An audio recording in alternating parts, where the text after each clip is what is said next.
Nanindigan ng Philippine National Police o PNP na nasunod ang rules of engagement sa nangyaring engkwentro sa pagitan ng mga pulis at mga armadong suspect sa southbound lane ng Bukawi Toll Plaza ng North Luzon Expressway o NLEX sa bahagi ng Bulacan noong nakaraang linggo.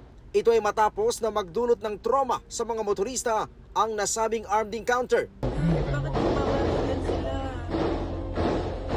Hapon itong Biyernes nang napatigil ang mga sasakyan sa Bukawi Toll Plaza. Pinahinto tayo lahat. Oh my God, nagbabalugan. Oh Lord, totoo ba? Ano meron? Ito ay matapos na umalingaw-ngaw ang sunod-sunod na putok ng baril. Makikita din sa video na kuha ng motoristang ito ang ilang tumatakbong lalaki na tila naka-uniforme ng pulis. Bit-bit ng mga ito ang mahabang armas. Maya-maya pa makikita ang mga ito na tila may inaaresto.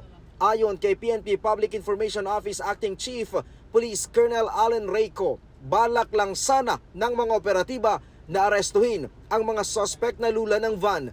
Pero pinaputukan sila ng mga ito kung kaya't napilitan ang mga operatiba na gumanti ng putok na nauwi sa engkwentro. Primordial concern po palagi ng ating kapulisan is the safety of the public. But we had to do this way dahil nga pinuputukan na po sila. We had to quickly neutralize yung pong threat to the police officers as well as to the general public. Sabi ni Ko, pawang mga suspect ng sunod-sunod na pagnanakaw sa ilang mini grocery sa Pampanga, Tarlac at Batangas ang mga nakasagupan ng mga otoridad. First one was in a convenience store, yung e-tap daw.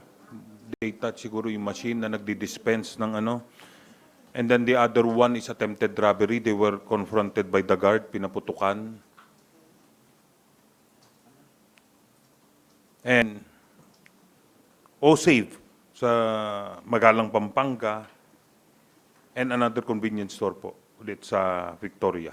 Matagal daw nilang minanmanan ang grupo sa pamamagitan ng kanilang van na gamit hanggang sa natsyempuhan noong Biyernes sa bahagi ng Pangasinan at Tarlac hanggang sa napunta sa bahagi ng Bulacan. Pagka yung lethal na po yung force na in-apply, our police officers are authorized to retaliate. Thank you, sir. Then nakita po naman natin, di ba maraming tao talaga doon, it cannot be helped. Ang gusto po natin sana hindi doon sa place na yon, but doon na po nagpang-abot, doon po sila pinutukan. Tatlo ang napaulat na nasugatan sa insidente na dinala sa pinakamalapit na paggamutan.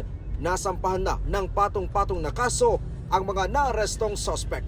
Mula dito sa Campo Crame, Ryan Lisiges para sa Bayan.